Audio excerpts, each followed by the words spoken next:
The security camera installation should have been simple.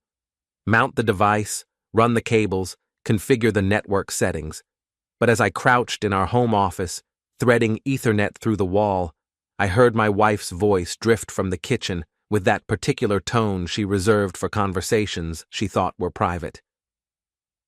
"You're my favorite student, Tyler." Her laugh carried a musical quality I hadn't heard in months. "Those abs of yours are quite the distraction during office hours. I am Walter Blackwood, 44 years old, information technology consultant, and apparently the husband of a woman who discusses student anatomy with the enthusiasm she once reserved for weekend plans with me." The irony wasn't lost on me that I was installing security cameras while discovering my own home had already been compromised. My wife, Dr. Elise Blackwood, had announced her volunteer position at the university 6 months ago, with the kind of righteous fervor typically reserved for missionary work. "I want to give back to the community," she'd declared, adjusting her new blazer in our bedroom mirror. "These young people need guidance, mentorship, someone who cares about their future." Apparently, she cared deeply about at least one future in particular. I finished mounting the camera and descended the ladder with the deliberate calm of a man who'd just watched his marriage transform into a case study. The kitchen conversation had ended, replaced by the sound of Elise humming while preparing what I assumed was her usual Tuesday evening salad. She'd developed quite the health regimen since beginning her volunteer work, trading our shared dinners for lighter fare that wouldn't interfere with her increasingly frequent evening commitments. "How's the camera project coming along?" she asked, without turning from the counter. Her auburn hair was styled differently lately, shorter and more sophisticated. Professional.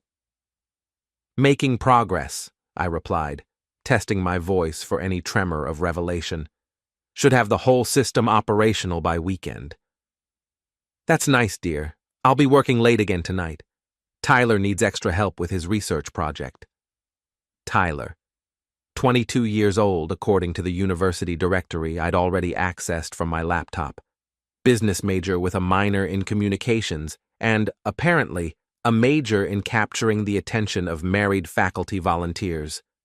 His social media profiles painted the picture of a young man whose primary qualifications seemed to be an impressive physique and a schedule flexible enough to accommodate extensive after-hours mentoring sessions.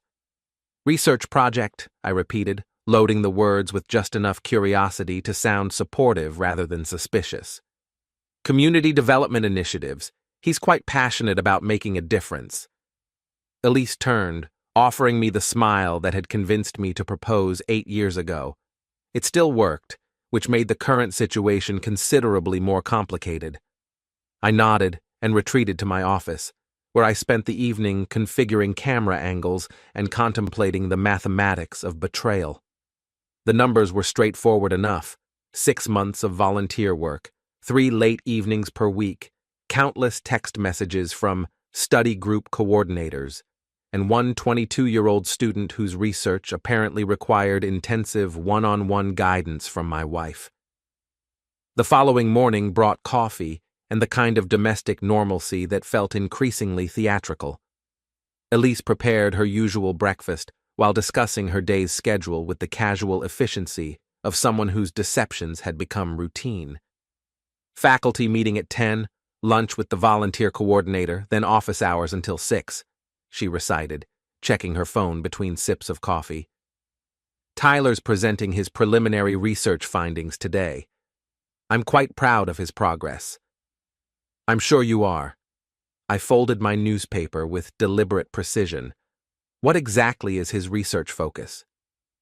"Community engagement strategies for young professionals. How to build meaningful connections that transcend traditional boundaries." She gathered her materials with practiced efficiency. "It's quite innovative, actually. Tyler has some fascinating insights about relationship dynamics." I'm certain he does. After Elise departed for her day of academic altruism, I spent 20 minutes reviewing our joint credit card statements. The charges painted an interesting picture: frequent coffee purchases at the campus cafe, dinner receipts from restaurants I'd never visited, and several transactions at a boutique hotel downtown. All during hours when Elise was supposedly engaged in volunteer activities. The hotel charges were particularly enlightening. Tuesday and Thursday evenings, consistently for the past 2 months, always for 3-hour intervals. Either my wife had developed an unusual fondness for expensive lobby coffee, or her mentoring techniques had evolved beyond traditional academic boundaries. I called my office and rearranged my afternoon schedule. Some investigations require professional attention. The campus proved smaller than expected.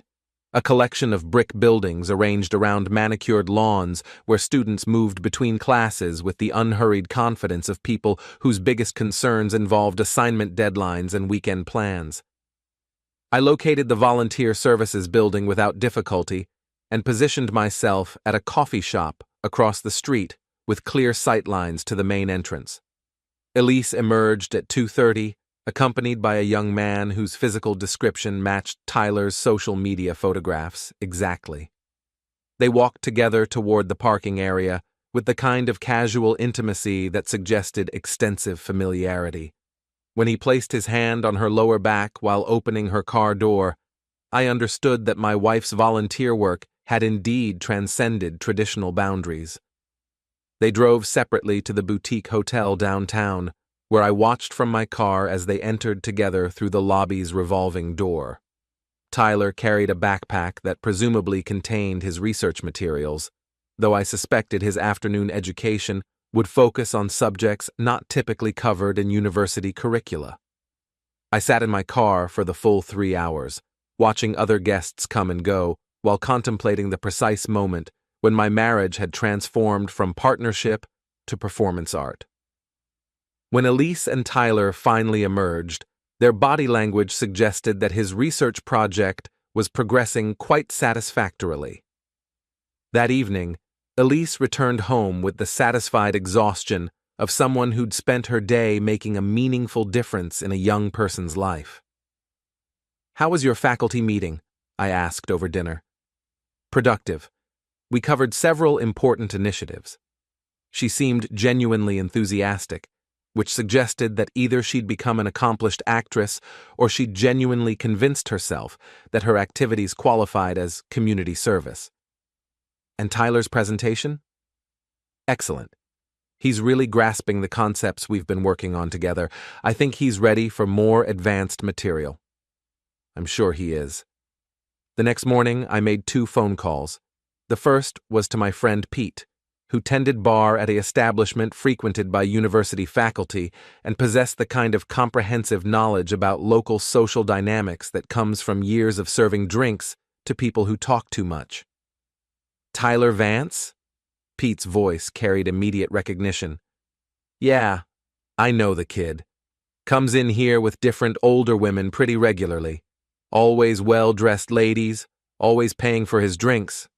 Kid's got a type, if you know what I mean." "What type is that?" "The type with wedding rings and professional careers.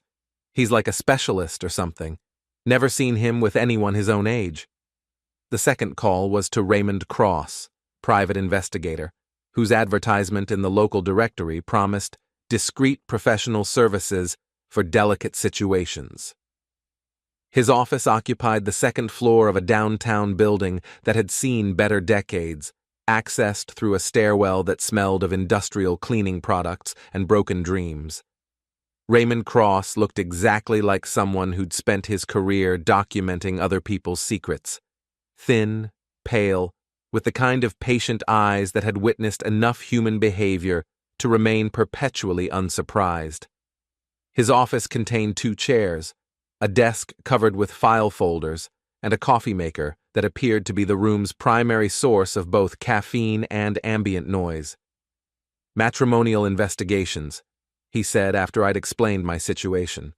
"Bread and butter of this business? Your wife's volunteer work sounds quite dedicated." "Apparently so." University types are interesting cases. They tend to intellectualize their behavior, create elaborate justifications for basic impulses. Makes the documentation more entertaining, from a professional perspective. He quoted his rates and timeline with the matter-of-fact efficiency of someone discussing grocery prices. 2 weeks for comprehensive surveillance, photographic documentation, and a detailed report suitable for legal proceedings or personal satisfaction, depending on my intended application. What's your goal here, Mr. Blackwood? Divorce proceedings, confrontation, or just confirmation of what you already suspect? I considered the question while Raymond's coffee maker gurgled in the background. Confirmation first, then we'll see what other options present themselves. Fair enough, I'll start tomorrow. Your wife's schedule seems quite predictable, which makes my job easier. I wrote him a check and shook his hand, officially transforming from suspicious husband to paying client in the private investigation business. The following 2 weeks passed with surreal normalcy. Elise continued her volunteer schedule with clockwork precision while I maintained my routine of work, home maintenance, and evening conversations about her meaningful community contributions. She seemed genuinely energized by her activities, often sharing stories about Tyler's progress and the satisfaction of helping young people reach their potential. He's really blossoming under proper guidance, she told me over breakfast one Thursday morning. Sometimes these kids just need someone who believes in them, you know? Someone willing to invest the time and energy to help them grow. That's very generous of you. It's rewarding work, Walter. I feel like I'm making a real difference in his life. I nodded and finished my coffee, wondering if she'd rehearsed that particular justification or if it had emerged spontaneously from whatever psychological mechanism allows people to reframe betrayal as benevolence. Raymond called on a Friday afternoon with the tone of someone who'd completed a particularly straightforward assignment. Your wife's volunteer work is quite comprehensive, he said. I have photographs, video footage, and a timeline that documents her teaching methods in considerable detail. When would you like to review the materials? This evening. Your office? Perfect. Bring cash for the final payment. I think you'll find the documentation quite thorough. I spent the remainder of the afternoon completing routine work tasks while contemplating the evening ahead. By 6 o'clock, I was climbing the familiar stairwell to Raymond's office, where he'd arranged a comprehensive presentation of my wife's extracurricular activities. The photographs were professionally composed and devastatingly clear. Elise and Tyler entering the hotel, emerging from her car at various locations around town, sharing intimate conversations over coffee, and engaging in the kind of physical contact that left no ambiguity about the nature of their relationship. The timestamps created a precise record of her deception, correlating perfectly with her claimed volunteer schedule. Your wife is quite affectionate with her students, Raymond observed with professional detachment. The young man seems very receptive to her teaching methods. The video footage was even more conclusive, capturing audio of their conversations during several coffee meetings. Tyler's voice carried the entitled confidence of someone who'd learned to monetize his physical attributes, while Elise spoke with the breathless enthusiasm of a woman who'd convinced herself that her desires aligned with humanitarian impulses. She's really invested in this mentoring relationship, I said, reviewing the final photographs. Quite invested. I documented 17 separate meetings over 2 weeks, including hotel visits, restaurant dinners, and what appeared to be shopping expeditions where she purchased clothing for him. Raymond assembled the materials into a comprehensive folder. Everything's organized chronologically, with location details and witness information where applicable.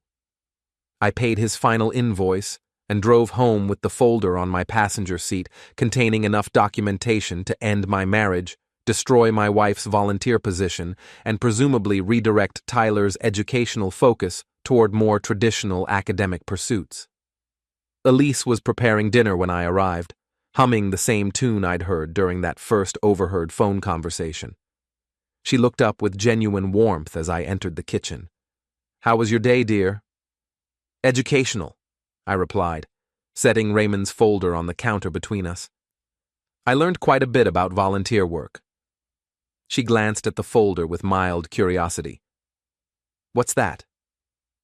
Research materials for a project I'm working on. That's nice.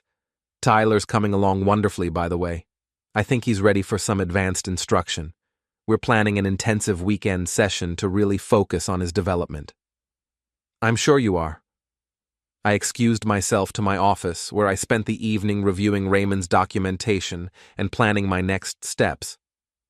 The evidence was comprehensive enough to achieve whatever outcome I desired, from quiet confrontation to public exposure. The question was no longer what my wife had done, but rather what I intended to do about it. The answer came to me while reviewing the university's event calendar on their website. The faculty appreciation dinner was scheduled for the following Friday evening, a formal gathering where Elise's volunteer contributions would presumably be recognized alongside other community-minded individuals. Dean Margaret Holloway would be in attendance, along with department heads, major donors, and various university administrators. It seemed like an appropriate venue for sharing my research findings. Monday morning arrived with the kind of crisp autumn clarity that makes decisive action seem not just possible, but inevitable. I spent the weekend reviewing Raymond's documentation and developing what I'd come to think of as my presentation strategy. The faculty appreciation dinner was 5 days away, which provided sufficient time for preparation and equipment acquisition. Elise departed for her volunteer duties with characteristic enthusiasm, mentioning that Tyler had requested additional mentoring sessions to prepare for an important academic milestone. I wished her well and spent the morning researching audio-visual equipment rental companies. The selection process proved straightforward. I needed a projector capable of high-resolution display, a laptop with reliable connectivity, and a presentation remote that would allow me to advance through slides from anywhere in the room. The rental company offered a complete package designed for professional conferences, which seemed appropriate for my intended application. "Big presentation coming up?" the technician asked while loading equipment into my car. "You could say that. I'm hoping to make quite an impression." "This setup should handle anything you need. The projector's got enough lumens to display clearly even in ambient lighting, and the wireless remote has a 100-foot range." I thanked him and drove home to begin assembling my materials. Raymond's photographs required careful organization to maximize their narrative impact, while the timeline needed formatting that would be clearly visible to an audience of academic professionals. The goal was not merely to document my wife's activities, but to present them in a context that would be immediately comprehensible to her colleagues and supervisors. The university's website provided helpful background information about the faculty dinner venue, including floor plans and technical specifications for their audio-visual capabilities. The banquet hall featured a permanent projection screen and sound system, with standard connectivity options that would accommodate my rental equipment without difficulty. Tuesday evening brought another of Elise's intensive mentoring sessions, which provided an opportunity to test my presentation setup without interruption. The slides advanced smoothly, the images displayed with crystal clarity, and the timeline created a compelling narrative arc that would be difficult to misinterpret or dismiss. I was particularly pleased with the final slide, which featured a photograph of Elise and Tyler leaving the hotel, accompanied by timestamp data and a simple caption: "Community service, Tuesday, 3:47 p.m. Sometimes the most effective presentations rely on understatement rather than elaborate commentary. Wednesday morning brought a phone call from Pete, whose bar had apparently hosted another of Tyler's educational outings the previous evening. "Your wife's student was here last night," Pete said without preamble. "Bought drinks for a table full of his friends, bragging about his private tutoring arrangement with some professor's wife. Kid was showing off text messages, talking about how he's got her wrapped around his finger. Interesting educational philosophy." "Yeah, well, the kid's got no filter when he's drinking. Kept going on about how easy it is to manipulate older women who think they're helping him. Real charming character." I thanked Pete for the information and added it to my growing collection of insights into Tyler's academic methodology. It seemed that my wife's favorite student possessed a more calculating approach to his educational advancement than she'd realized. Thursday afternoon, I drove to the university to conduct reconnaissance of the faculty dinner venue. The banquet hall was currently being prepared for a different event, but the catering staff allowed me to examine the audio-visual setup and confirm compatibility with my rental equipment. "You're with tomorrow night's faculty dinner?" the catering manager asked. "My wife's being honored for her volunteer work. I wanted to make sure everything would be ready for a special presentation." "That's thoughtful of you. The AV system's pretty straightforward. Just plug in your laptop and you're good to go." I spent 20 minutes familiarizing myself with the room layout, identifying optimal positioning for both equipment setup and personal mobility during the presentation. The head table, where Dean Holloway would be seated, offered excellent sight lines to the projection screen, while the room's acoustics would ensure that any audience reaction would be clearly audible throughout the space. Thursday evening, Elise returned from her volunteer duties with news of Tyler's continued academic progress. "He's really mastering the advanced concepts we've been working on," she reported over dinner. "I think tomorrow night's dinner will be a perfect opportunity to showcase how effective our mentoring program has become. I'm looking forward to it." Dean Holloway specifically mentioned how impressed she's been with the volunteer program's results. She's particularly interested in the intensive, one-on-one instruction methods we've developed. I'm sure she'll find them quite educational. Friday arrived with the kind of anticipatory energy that precedes significant events. I spent the morning confirming equipment functionality and reviewing my presentation sequence one final time. The slides were organized for maximum impact, beginning with innocuous documentation of Elise's volunteer schedule and progressing through increasingly intimate photographic evidence of her teaching methods. Elise spent the afternoon preparing for the faculty dinner with the careful attention to appearance that characterized her recent approach to university functions. She selected a navy dress that projected professional sophistication while remaining appropriately festive for a celebration of academic achievement. "Do I look appropriate for receiving recognition?" she asked, adjusting her jewelry in our bedroom mirror. "You look exactly like someone who's about to get everything she deserves." We arrived at the university banquet hall at 6:30, joining a gathering of faculty members, administrators, and community supporters who'd assembled to celebrate another year of educational excellence. Dean Margaret Holloway presided over the head table with the kind of authoritative presence that suggested extensive experience managing academic personalities and institutional politics. I located the audio-visual control station and confirmed that my equipment could be connected without disrupting the evening's scheduled programming. The catering staff was accommodating, assuming that my presentation had been coordinated with the event organizers in advance. "Just let us know when you're ready," the AV technician said. "We can switch to your laptop input anytime." The dinner proceeded through its preliminary phases with the predictable rhythm of institutional gatherings.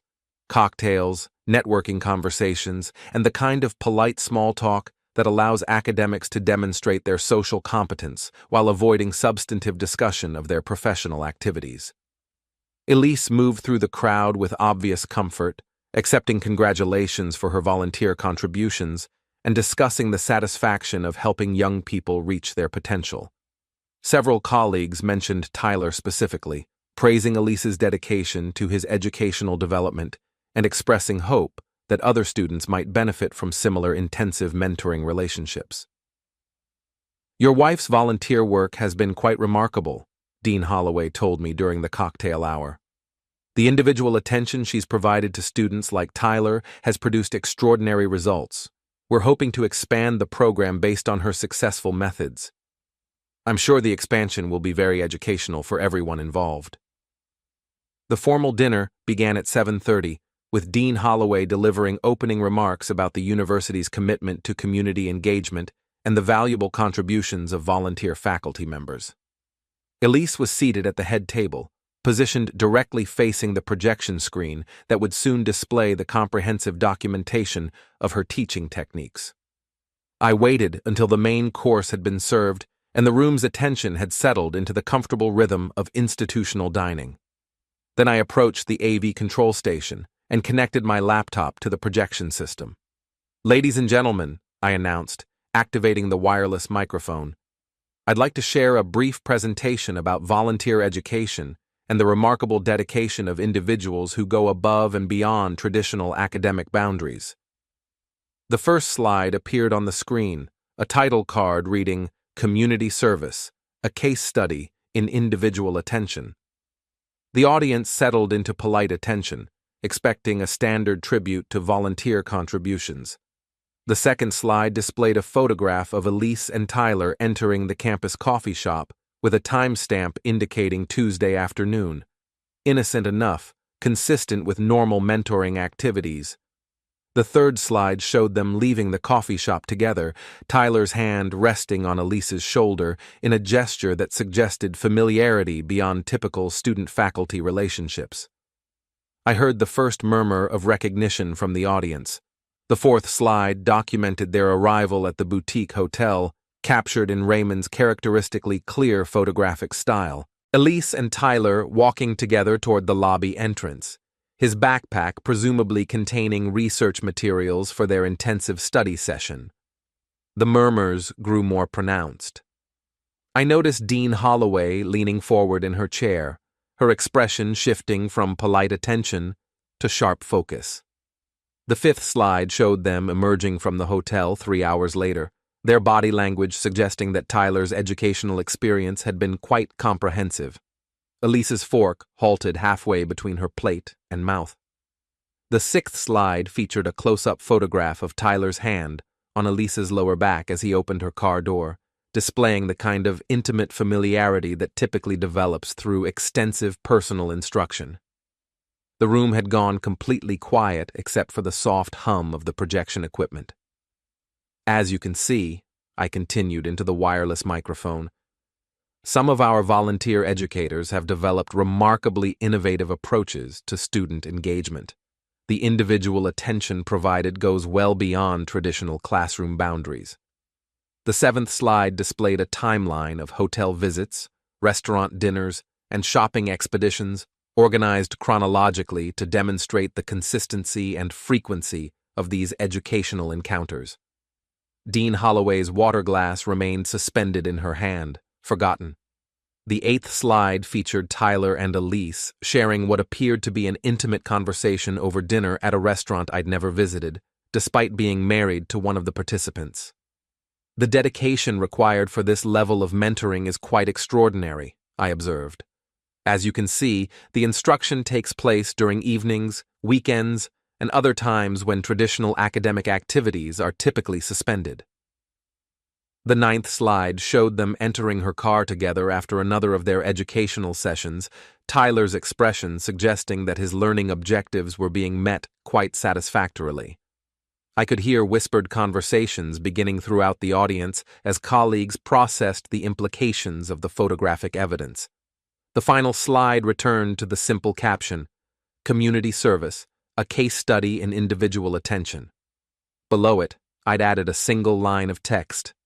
Questions? I set down the microphone and returned to my seat as the room erupted in the kind of controlled chaos that occurs when academic professionals are forced to confront evidence that contradicts their institutional assumptions. Dean Holloway rose from her chair with the deliberate precision of someone who'd just watched a carefully managed situation transform into a public relations catastrophe. She approached the podium with the expression of someone calculating damage control strategies in real time. I think we should return to our scheduled programming, she announced, signaling for the AV technician to disconnect my presentation. But the damage was comprehensive and irreversible. The photographic evidence had been witnessed by faculty members, administrators, donors, and community leaders who would undoubtedly discuss the evening's revelations long after the banquet hall had been cleared and cleaned. Elise remained seated at the head table, her dinner untouched, staring at her hands with the expression of someone who'd just watched her professional reputation dissolve in real time. Around her, colleagues engaged in the kind of urgent whispered conversations that follow unexpected public revelations. I finished my dinner with genuine appetite, watching the social dynamics unfold with the satisfaction of someone who'd successfully completed a complex project within budget and timeline constraints. The remainder of the evening passed quickly. Awards were presented with perfunctory efficiency, closing remarks were delivered with obvious haste, and the gathering dispersed with the kind of accelerated departure that follows uncomfortable social situations. Elise and I drove home in silence, the weight of unspoken consequences filling the space between us. She stared out the passenger window while I navigated familiar streets, both of us processing the evening's events and their implications for our immediate future. "Walter?" she finally said as we pulled into our driveway. "Yes? We need to talk." "I imagine we do." But we didn't talk that evening. Elise went directly to our bedroom and closed the door, while I retired to my office to review the evening's success and plan for whatever developments the weekend might bring.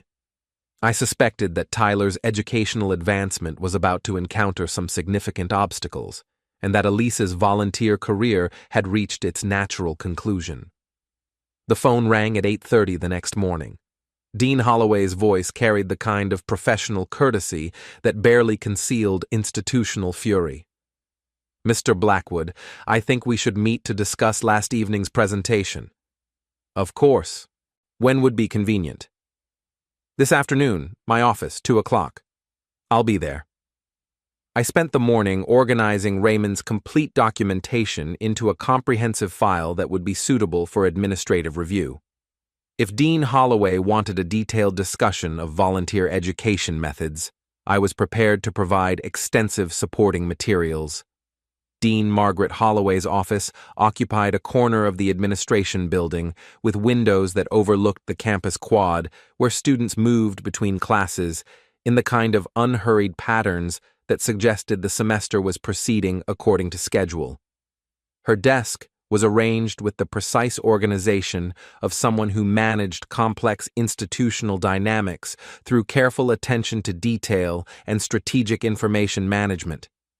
She gestured for me to sit in one of 2 chairs positioned across from her desk, then settled into her own chair with the deliberate composure of someone who'd spent the weekend developing a comprehensive response to an unexpected crisis. "Mr. Blackwood, I think we need to discuss your presentation at Friday evening's dinner." I thought it went quite well. The audience seemed very engaged. The audience was shocked. "Your wife's volunteer position has been suspended pending a complete review of her activities." That seems like a reasonable administrative response. Dean Holloway opened a file folder that presumably contained documentation related to Elise's volunteer work, though I suspected it was considerably less comprehensive than Raymond's photographic evidence. "I need to understand the scope of this situation," she continued. "How long have you been aware of your wife's relationship with Tyler Vance?" "I began suspecting irregularities about 3 weeks ago. The investigation took 2 weeks to complete." "Investigation?" I placed Raymond's complete file on her desk. "Professional documentation of my wife's volunteer activities. Everything is organized chronologically, with location details and corroborating evidence." She opened the file and began reviewing the materials with the kind of systematic attention that suggested extensive experience evaluating problematic faculty behavior. Her expression remained professionally neutral, but I noticed her jaw tighten as she progressed through the photographic evidence. "This is quite thorough," she said after several minutes. "I believe in comprehensive research before reaching conclusions." "Mr. Blackwood, I need to ask about your intentions regarding this material. Do you plan to pursue legal action, contact other university departments, or share this information with additional parties?" I considered the question while watching students cross the quad outside her windows, young people pursuing their education through traditional academic channels, presumably without requiring intensive individual mentoring from married volunteer faculty members. My primary concern was documenting the situation and ensuring that appropriate administrative authorities were informed. Beyond that, I haven't made specific plans. "I see." She closed the file and leaned back in her chair. "I can tell you that Tyler Vance withdrew from his classes this morning. His academic standing was already precarious, and this situation has apparently motivated him to pursue educational opportunities elsewhere. That's probably for the best. Your wife's volunteer position has been terminated, obviously. The university cannot tolerate this kind of behavior from individuals who represent our institution in community settings. I understand. There's one additional matter we need to discuss. Dean Holloway opened another file folder. Tyler Vance was not your wife's only intensive mentoring relationship. That was unexpected. We conducted our own investigation over the weekend, she continued, and discovered that Dr. Elise Blackwood had developed similar individual instruction arrangements with 2 other students over the past 6 months. Both young men, both struggling academically, both receiving the kind of personal attention that extends beyond traditional volunteer activities. I absorbed this information while recalculating my understanding of Elise's volunteer work. Apparently, her commitment to helping young people reach their potential was more comprehensive than I'd realized. How extensive were these other relationships? Extensive enough to constitute a pattern of inappropriate behavior. We're reviewing all of her volunteer activities and student interactions to determine the full scope of the situation. Dean Holloway handed me a sheet of paper containing names, dates, and brief summaries of documented interactions. Reading through the list, I realized that my wife had essentially operated a private tutoring service for underperforming male students with educational methods that diverged significantly from standard academic practices.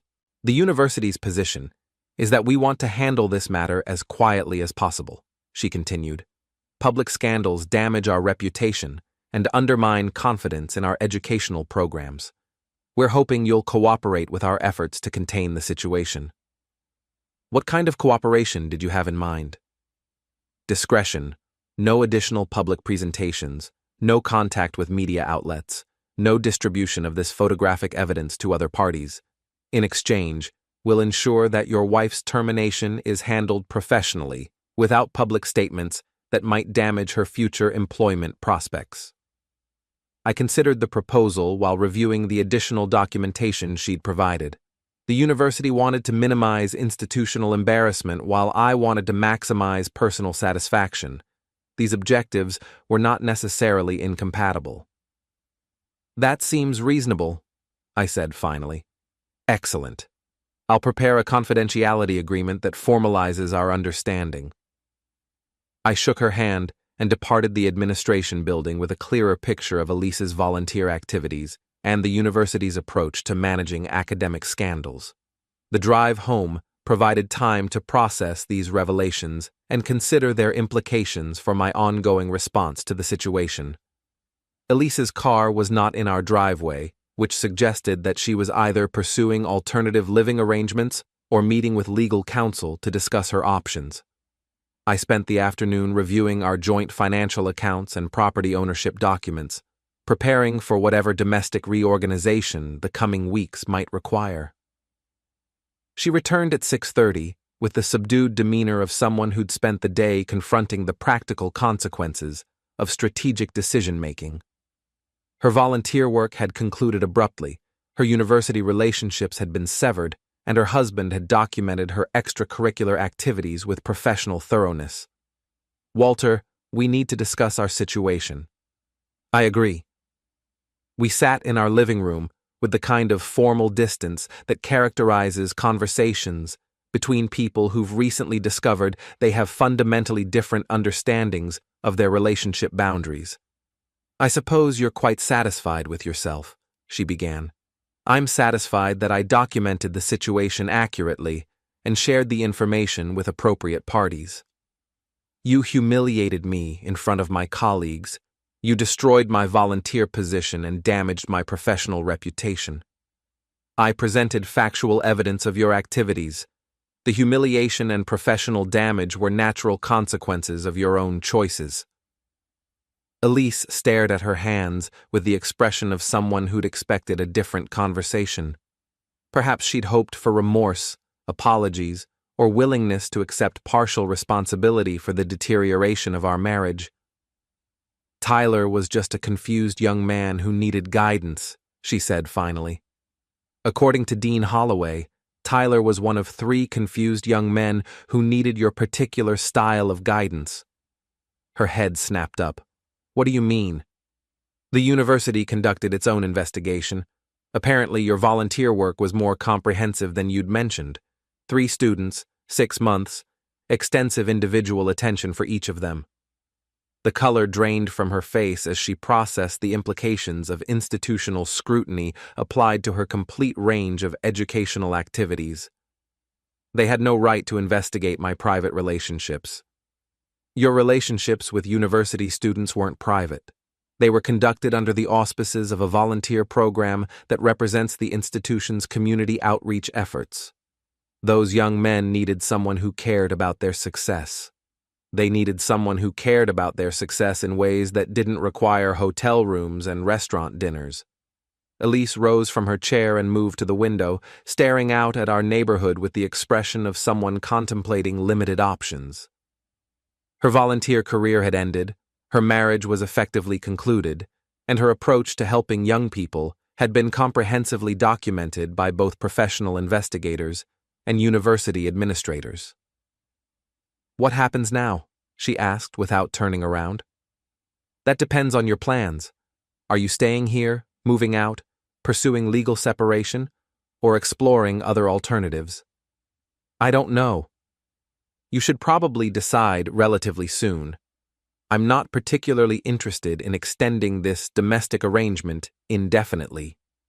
She turned to face me with an expression that combined anger, humiliation, and what might have been genuine surprise that her volunteer activities had produced such comprehensive consequences. I was trying to help those students. You were trying to help yourself. The students were just convenient justification for behavior you wanted to pursue anyway. That's not true. Tyler bragged to his friends about manipulating you. He showed them text messages and described how easy it was to get what he wanted from a married woman who thought she was mentoring him. Your favorite student viewed you as entertainment. The information hit her like a physical blow. She sat down heavily in her chair, staring at me with the expression of someone who'd just discovered that her understanding of a situation had been completely incorrect. How do you know that? Pete heard him at the bar. Tyler was quite vocal about his educational methodology and your responsiveness to his academic needs. Elise buried her face in her hands, finally confronting the reality that her altruistic volunteer work had been viewed quite differently by its primary beneficiary. Tyler hadn't been a confused young man grateful for guidance. He'd been a calculating opportunist who'd identified her vulnerabilities and exploited them systematically. I thought he cared about me. He cared about what you could provide: free meals, hotel rooms, shopping expeditions, and the ego boost that comes from seducing a married professional woman who convinced herself she was performing community service. The conversation concluded without resolution, which seemed appropriate given that our marriage had also concluded without resolution. Elise retreated to our bedroom while I remained in the living room, contemplating the weekend's developments and their implications for our immediate future. Monday morning brought a phone call from Raymond Cross, whose professional services had apparently generated additional demand. Mr. Blackwood, I've received several inquiries about matrimonial investigations from university faculty members. It seems that Friday evening's presentation has motivated other people to examine their domestic situations more carefully. Interesting. I thought you'd appreciate knowing that your case has become something of a cautionary tale in academic circles. Apparently, the volunteer program is being completely restructured to prevent similar situations. That seems like a positive development. Indeed. I also wanted to mention that Tyler Vance has left town, packed up his apartment over the weekend and departed without forwarding address information. It seems that his educational opportunities in this area have been exhausted. I thanked Raymond for the update and spent the morning researching divorce attorneys and property division procedures. If Elise intended to remain in our house indefinitely while processing her career disappointment, I needed to explore alternative arrangements for expediting our domestic reorganization. The solution presented itself Tuesday afternoon in the form of a phone call from Elise's sister, whose voice carried the kind of strained courtesy that suggested she'd been designated as family spokesperson for a difficult conversation. "Walter, I think Elise should come stay with us for a while, until she decides what she wants to do next." "That sounds like an excellent plan. She's quite upset about everything that's happened. She feels like you betrayed her trust and damaged her reputation unfairly." "Her reputation was damaged by her own behavior. I just documented it. She was trying to help those students. She was trying to help herself to those students. There's a significant difference." The conversation ended with arrangements for Elise's temporary relocation to her sister's house, where she could presumably process her volunteer experience and contemplate future career opportunities that didn't involve intensive mentoring of young men. Wednesday evening, I helped load her belongings into a rented moving truck, while she supervised with the subdued efficiency of someone who'd accepted that her current living situation had become untenable. Our marriage was effectively concluded, though the legal formalities would require additional time and professional assistance. "I hope you're satisfied," she said as we finished loading the last boxes. "I'm satisfied that the situation has been resolved clearly and completely. Those students needed someone who cared about them. They needed someone who cared about their education, not someone who cared about using them to justify personal desires." She climbed into the passenger seat of the moving truck without responding, and I watched them drive away with the sense of completion that comes from successfully concluding a complex project. The house felt different that evening, quieter, but also more honest.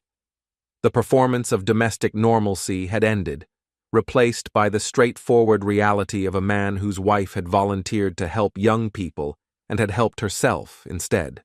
I spent the evening reviewing financial documents and planning for whatever legal procedures the coming months would require.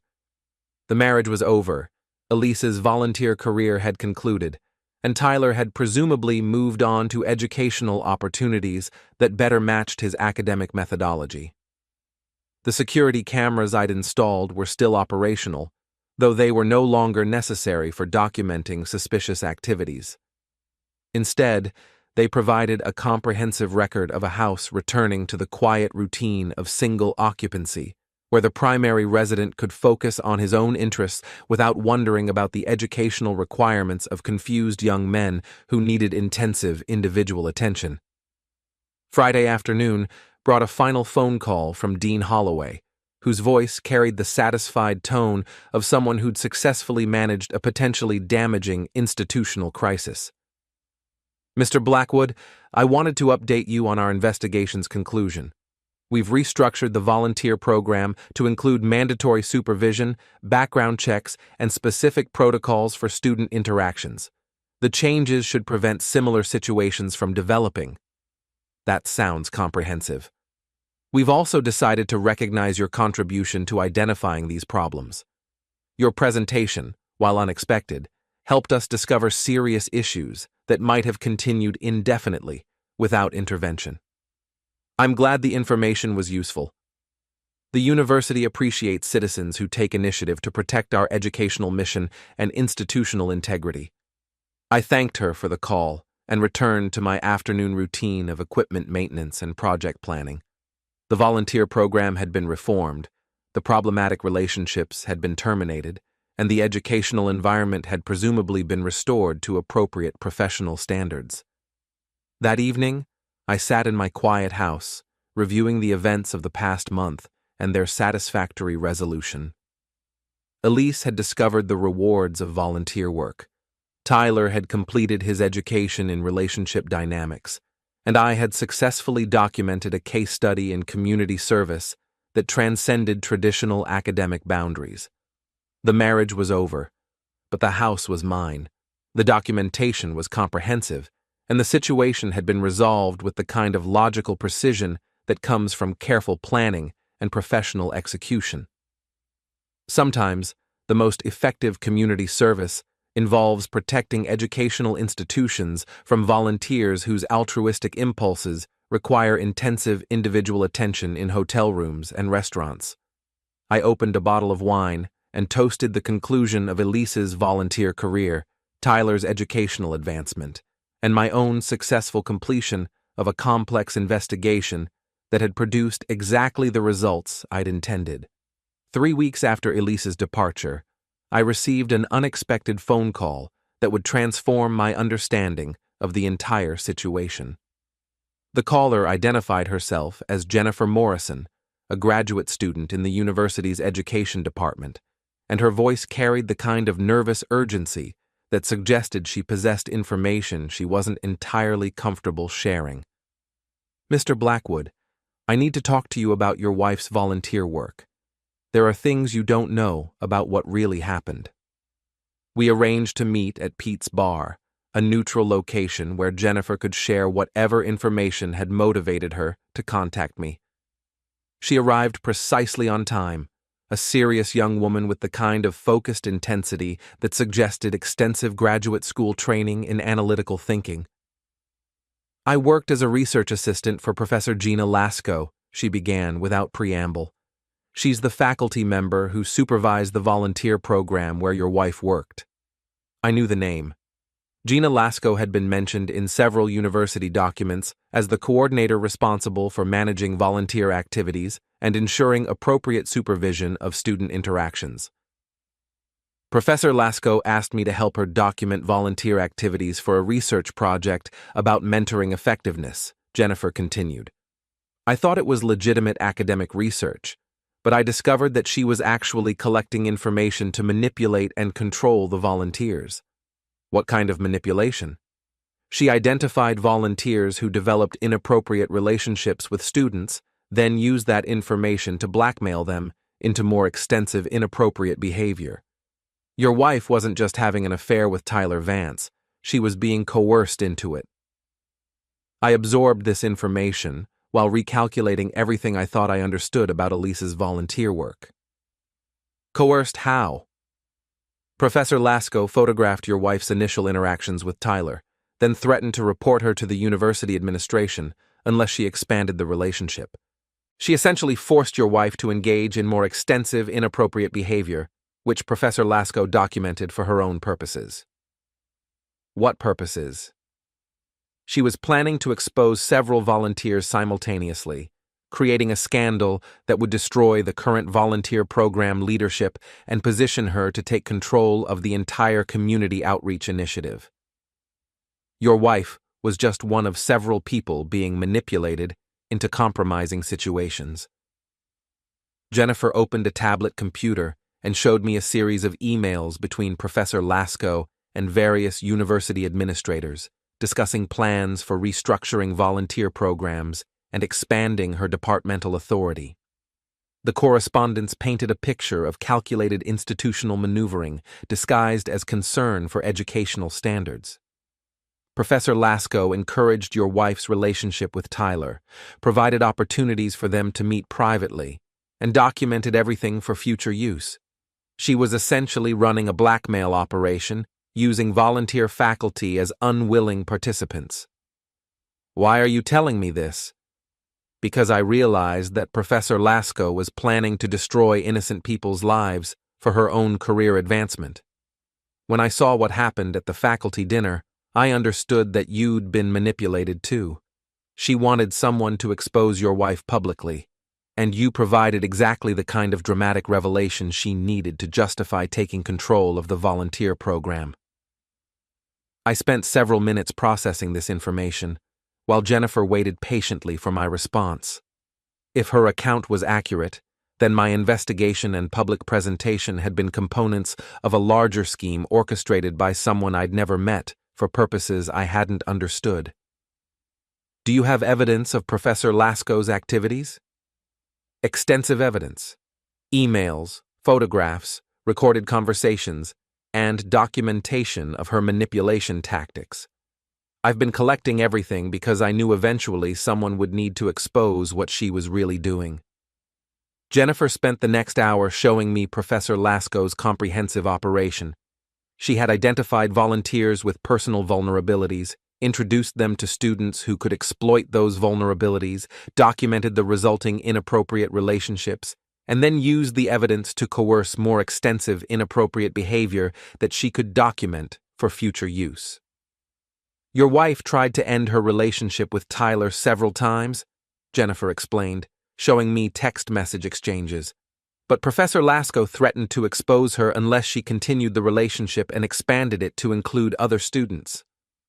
The messages revealed a pattern of psychological manipulation that transformed Elise from willing participant to coerced victim. Professor Lasko had systematically exploited her initial attraction to Tyler, then used documentation of that attraction to force her into more compromising situations with additional students. She wasn't volunteering to help students, I said, finally understanding the complete picture. She was volunteering to help students initially. But Professor Lasko identified her vulnerability and manipulated her into situations that served Professor Lasko's career objectives rather than any educational purpose. I drove home that evening with a completely revised understanding of the situation. Elise hadn't been a predatory volunteer exploiting young students for personal gratification. She'd been a victim of institutional manipulation, coerced into inappropriate behavior by someone who'd identified her psychological vulnerabilities and exploited them systematically. The realization was both enlightening and infuriating. I'd spent weeks documenting my wife's betrayal and planning her public humiliation, while the actual architect of the situation had remained invisible, manipulating events to achieve her own professional objectives. Wednesday morning, I called Raymond Cross and requested his services for a new investigation. Professor Gina Lasko, I explained, I need comprehensive documentation of her activities, both professional and personal. I suspect she's been manipulating university volunteers for her own purposes. Interesting development. What's your timeline?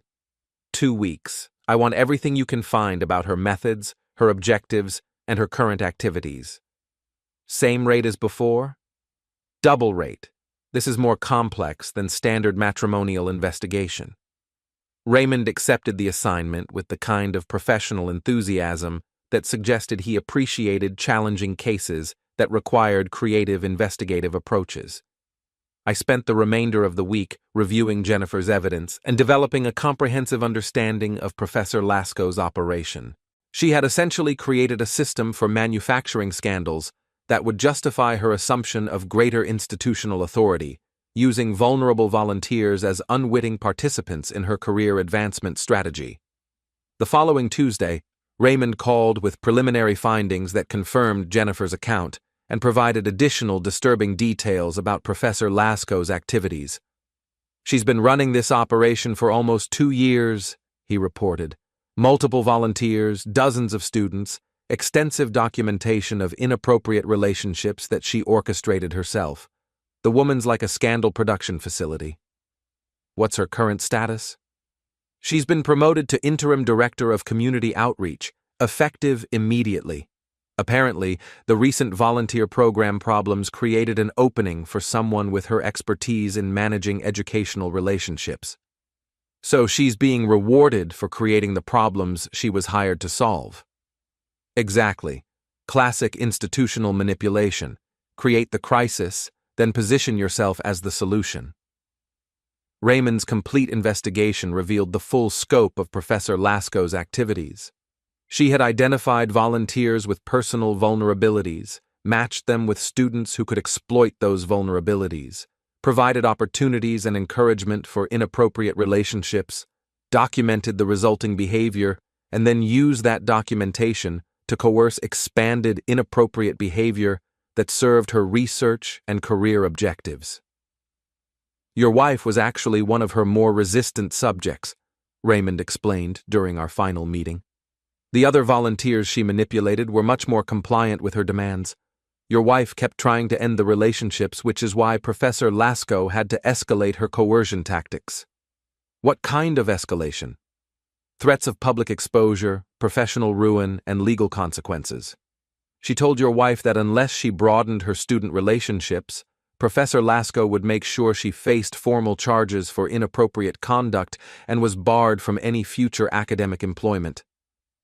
I reviewed Raymond's documentation with the kind of systematic attention I'd previously applied to evidence of my wife's infidelity. The materials painted a picture of calculated psychological manipulation that had transformed multiple volunteers from well-intentioned community servants into unwilling participants in an elaborate career advancement scheme. "What's your recommendation for next steps?" Raymond asked. "I need to talk to my wife." "That should be an interesting conversation." I drove to Elise's sister's house that evening, where I found her sitting on the back porch with the subdued demeanor of someone who'd spent the past month processing the destruction of her marriage, career, and professional reputation. She looked up with surprise when I appeared, clearly not expecting a visit from the husband who documented and exposed her volunteer activities. "Walter, what are you doing here? I need to apologize." "Apologize?" I sat down beside her and spent the next hour explaining Jennifer's revelations and Raymond's investigation.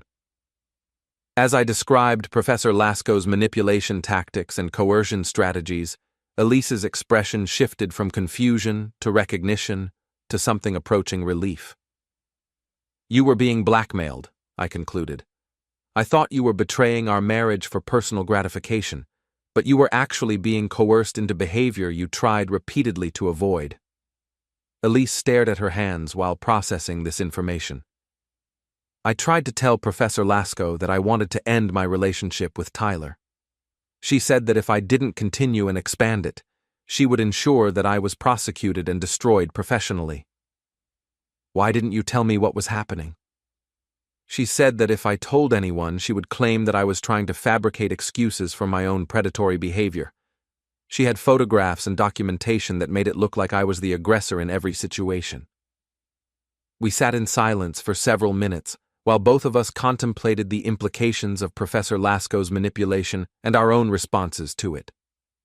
I had been manipulated into investigating and exposing my wife, while Elise had been manipulated into compromising behavior that destroyed her marriage and career. "What happens now?" Elise asked finally. "Now we expose Professor Lasco the same way she exposed you, publicly, comprehensively, and with enough evidence to ensure that her career advancement strategy backfires completely." "How?" "She's been promoted to interim director of community outreach. The university is planning a reception next Friday to introduce her new leadership and celebrate the reformed volunteer program. It seems like an appropriate venue for sharing information about her research methods." Elise looked at me with the first expression of hope I'd seen from her in weeks. "You want to do another presentation?" "I want to do a presentation that exposes the real architect of the volunteer program scandal. Professor Lasco created this situation, manipulated multiple people into participating, and then positioned herself to benefit from the resulting crisis. She deserves the same kind of public recognition that you received." "What about us? What about our marriage?" I considered the question while watching the sun set behind her sister's house.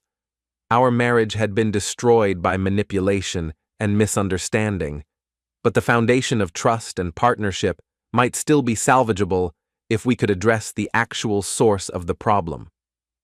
"I think we should focus on exposing Professor Lasco first. Then we can discuss whether our marriage can recover from the damage her manipulation caused." Elise nodded and took my hand for the first time in months. "I want to help with the presentation. I want to make sure everyone understands what she did to me and the other volunteers." "That would be very helpful. You have first-hand knowledge of her coercion tactics that would be difficult for anyone else to provide." We spent the remainder of the evening planning our approach to Professor Lasco's reception. The event would provide an opportunity to present comprehensive evidence of her manipulation tactics to the same audience that had witnessed the destruction of her victims. This time, the presentation would focus on the actual perpetrator rather than the people she'd coerced into compromising situations. Professor Gina Lasco was about to discover that her scandal production facility had manufactured one final crisis, with herself as the primary subject of investigation and exposure. The university's reception for Professor Gina Lasco was scheduled for Friday evening in the same banquet hall where I'd previously presented documentation of my wife's volunteer activities. The invitation described the event as a celebration of innovative leadership in community outreach and an opportunity to recognize excellence in educational program management. I spent the week preparing a presentation that would provide the audience with a comprehensive understanding of Professor Lasco's actual innovations in community outreach. Raymond's investigation had produced extensive documentation of her manipulation tactics, while Jennifer Morrison had agreed to provide testimony about her first-hand observations of the coercion operation. Elise returned home Wednesday evening to help finalize our presentation materials. Her temporary separation had provided time for both of us to process the situation and understand how Professor Lasco's manipulation had affected our marriage and individual responses to the crisis. I kept trying to find ways to end the relationships without triggering her threats, Elise explained, while we organized the evidence. But she had documented everything in ways that made me look like the aggressor, regardless of my actual motivations or attempts to withdraw. She was essentially running a psychological experiment using real people as test subjects. Exactly. She studied our vulnerabilities, created situations that exploited those vulnerabilities, and then documented the results for her own purposes. The presentation materials included email exchanges between Professor Lasco and various administrators, photographs of her orchestrating meetings between volunteers and students, recorded conversations where she explicitly threatened volunteers with professional destruction, and testimony from multiple victims who'd been coerced into inappropriate behavior. The goal is to demonstrate that she created the volunteer program problems as a strategy for advancing her own career, I explained to Elise. Every scandal, every inappropriate relationship, every public exposure was orchestrated by her to justify her assumption of greater institutional authority. Thursday evening, we conducted a final rehearsal of our presentation in our living room, with Elise providing personal testimony about Professor Lasco's coercion tactics, while I presented the documentary evidence that supported her account. When she threatened to expose my relationship with Tyler, I thought my only options were compliance or complete professional destruction, Elise said during her portion of the presentation. I didn't realize that the relationship itself had been orchestrated by her as part of a larger manipulation scheme. The evidence shows that Professor Lasco identified volunteers with personal vulnerabilities, introduced them to students who could exploit those vulnerabilities, and then used the resulting inappropriate relationships to coerce expanded inappropriate behavior that served her research and career objectives, I added, advancing through slides that documented her systematic approach. Friday afternoon, I loaded our presentation equipment into my car, while Elise prepared for an evening that would either expose Professor Lasco's manipulation or result in our own further humiliation if the evidence proved insufficient to convince the audience. "Are you ready for this?" I asked as we drove to the university. "I'm ready to tell the truth about what happened. Whether people believe it or not is beyond our control." We arrived at the banquet hall at 6 o'clock, joining a gathering of faculty members, administrators, and community leaders who'd assembled to celebrate Professor Lasco's promotion and the reformed volunteer program that had emerged from the recent scandals. Professor Gina Lasco moved through the crowd with obvious satisfaction, accepting congratulations for her new leadership role and discussing her plans for expanding community outreach initiatives. She was an attractive woman in her early 40s, with the kind of confident professional demeanor that suggested extensive experience managing complex institutional relationships. "Your wife's former supervisor seems quite pleased with her career advancement," I observed to Elise. "She should be. She orchestrated the entire crisis that created this opportunity."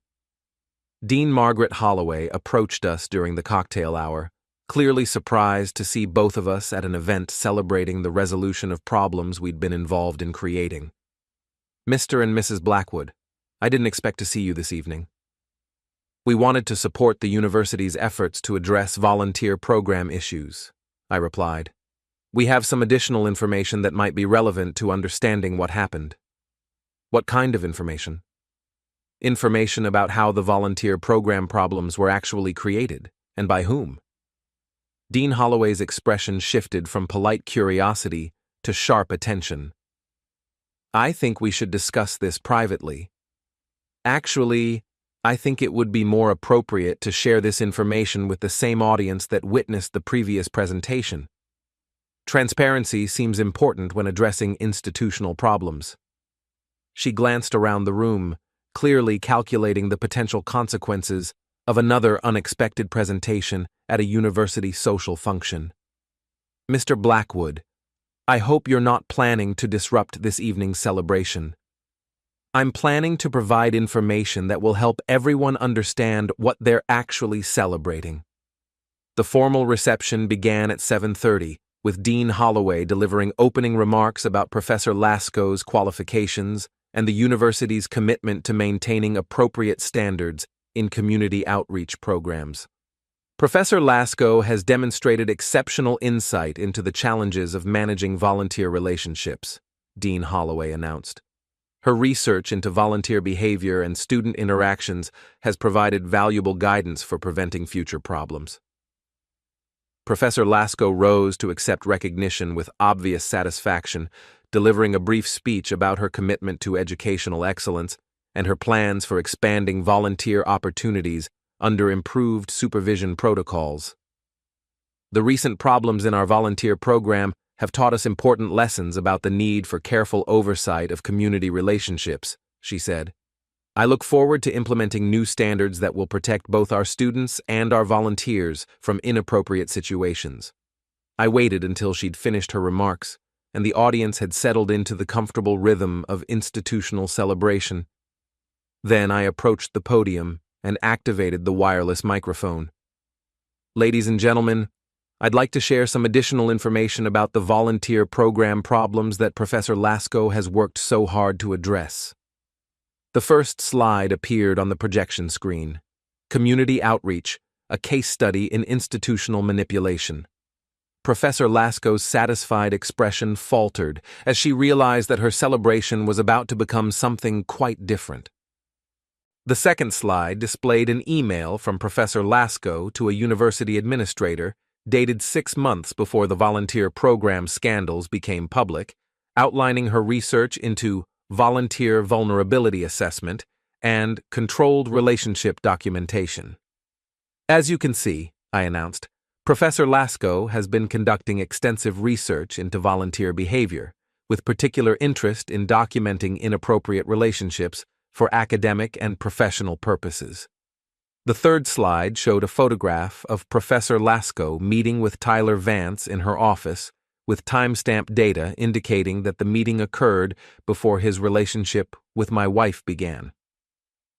This photograph documents Professor Lasco's initial recruitment of Tyler Vance as a research participant in her volunteer manipulation study. The audience's attention had shifted from polite celebration to focused concern as they processed the implications of the photographic evidence. The fourth slide displayed text messages between Professor Lasco and Tyler with explicit instructions for approaching my wife and developing a relationship that could be documented for research purposes. Professor Lasco provided Tyler with detailed guidance on how to identify and exploit my wife's psychological vulnerabilities, with the goal of creating a relationship that could be used for coercion and control. Professor Lasco rose from her chair with the expression of someone who just watched a carefully managed situation transform into a public catastrophe. The fifth slide showed email exchanges between Professor Lasco and my wife, with explicit threats of professional destruction if she didn't expand her inappropriate relationships to include additional students. When my wife tried to end her relationship with Tyler, Professor Lasco threatened to expose her unless she agreed to engage in more extensive inappropriate behavior with other students that Professor Lasco had selected for her research. Elise approached the podium and took the microphone with the steady composure of someone who'd spent weeks preparing for this moment. Professor Lasco told me that if I didn't comply with her demands, she would make sure I faced formal charges for inappropriate behavior and was barred from any future work in education, Elise said. She documented my early interactions with Tyler in a way that made me look like the instigator, no matter my real intentions or my attempts to step away from the situation. The sixth slide displayed recorded audio of a conversation between Professor Lasco and another volunteer, with clear threats and coercion tactics that demonstrated her systematic approach to manipulating community outreach participants. Professor Lasco has been operating a comprehensive manipulation scheme for almost 2 years, I continued, using volunteers as unwitting participants in research designed to advance her own career objectives rather than serve any legitimate educational purpose. The seventh slide showed a timeline of Professor Lasco's activities, correlating her manipulation of volunteers with her applications for promotion and increased institutional authority. Every volunteer program scandal, every inappropriate relationship, every public exposure was orchestrated by Professor Lasco to create justification for her assumption of greater institutional control. Dean Holloway had risen from her chair and was approaching the podium with the expression of someone calculating damage control strategies in real time. The eighth slide displayed Professor Lasco's correspondence with other universities, describing her research methods and offering to implement similar volunteer manipulation programs at their institutions. Professor Lasco has been marketing her manipulation techniques to other educational institutions as innovative approaches to community outreach management. Jennifer Morrison approached the podium and accepted the microphone from Elise. "I worked as Professor Lasco's research assistant for 18 months, Jennifer announced. She asked me to help document volunteer activities for what I thought was legitimate academic research, but I discovered that she was actually collecting information to blackmail and control volunteers for her own purposes." The final slide returned to the simple title, Community Outreach, a Case Study in Institutional Manipulation. Below it, I'd added a single line of text. Questions for Professor Lasco? The room erupted in the kind of controlled chaos that occurs when academic professionals are forced to confront evidence that their institutional assumptions have been systematically exploited by one of their colleagues. Professor Lasco remained standing beside the head table, her expression shifting between anger, fear, and calculation as she processed the comprehensive exposure of her activities and their implications for her career advancement strategy. Dean Holloway reached the podium and signaled for the AV technician to disconnect our presentation, but the damage was comprehensive and irreversible.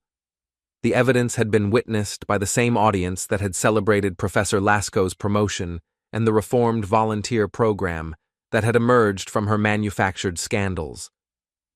"I think we need to adjourn this reception immediately," Dean Holloway announced, her voice carrying the kind of institutional authority that brooks no discussion. But the adjournment was irrelevant. The presentation had achieved its objective of exposing Professor Lasco's manipulation tactics to the university community and documenting her responsibility for the volunteer program crisis that had destroyed multiple lives and careers. Professor Lasco gathered her materials and departed the banquet hall with the rapid efficiency of someone who understood that her career advancement strategy had just collapsed completely. Around her, colleagues engaged in urgent conversations about the implications of the revelations and their responsibility for addressing institutional manipulation that had operated undetected for 2 years. Elise and I packed our presentation equipment while the remaining reception attendees dispersed with the kind of accelerated departure that follows uncomfortable social revelations. "How do you feel?" I asked as we loaded our materials into the car. "I feel like I can finally tell people what actually happened without worrying about being destroyed for speaking the truth." We drove home through familiar streets, both of us processing the evening's events and their implications for our marriage, careers, and understanding of the situation that had dominated our lives for the past several months. "What happens now?" Elise asked, as we pulled into our driveway. Now, Professor Lasco faces the same kind of professional consequences that her victims experienced, and we figure out whether our marriage can recover from the damage her manipulation caused. Do you think it can? I considered the question while looking at our house, which had been empty for a month while we both processed the destruction of our relationship and the revelation of the forces that had actually caused that destruction. I think we should try. We were both victims of someone else's manipulation. That doesn't excuse all the pain we caused each other, but it does provide a foundation for understanding and forgiveness. Elise took my hand as we walked to our front door together for the first time since the faculty dinner that had exposed her volunteer activities and destroyed our marriage. I want to try too. Monday morning brought a phone call from Dean Holloway, whose voice carried the kind of institutional exhaustion that follows comprehensive administrative crisis management. Mr. Blackwood, Professor Lasco has resigned her position effective immediately. The university is conducting a complete investigation of her activities and providing support services for the volunteers and students who were affected by her manipulation. What about the volunteer program? We're suspending all volunteer activities, pending a complete review of our oversight procedures and safeguards. The program will be rebuilt from the ground up with new leadership and comprehensive supervision protocols. That sounds appropriate. The university would like to apologize for the institutional failures that allowed Professor Lasco's activities to continue undetected. We're implementing new policies to prevent similar situations from developing. I thanked Dean Holloway for the call and spent the morning reviewing our financial situation and planning for whatever domestic reorganization the coming months would require. Elise's volunteer career had been destroyed by manipulation, but her professional reputation could potentially be rehabilitated now that the actual circumstances had been exposed. That afternoon, Raymond Cross called with a final update on Professor Lasco's situation. "She's left town," he reported, "packed up her office over the weekend and departed without forwarding address information. Apparently, her career advancement opportunities in this area have been exhausted." What about the other universities she'd contacted about implementing her research methods? I've shared our documentation with their administration offices. I suspect Professor Lasco's innovative approaches to community outreach management won't be in high demand elsewhere. I thanked Raymond for his comprehensive work on both investigations and returned to the domestic routine of a man whose wife had returned home after a month of separation and mutual recrimination. Elise and I spent the evening discussing our plans for rebuilding our marriage and addressing the damage that Professor Lasco's manipulation had caused to our relationship and individual lives. "I want to return to traditional teaching," Elise said. "No more volunteer work, no more community outreach, just straightforward classroom instruction with appropriate professional boundaries." That sounds like a reasonable career adjustment. What about us? How do we rebuild trust after everything that happened? We start with understanding that we were both victims of someone else's manipulation, and we work together to address the real problems in our relationship rather than the artificial problems that Professor Lasco created.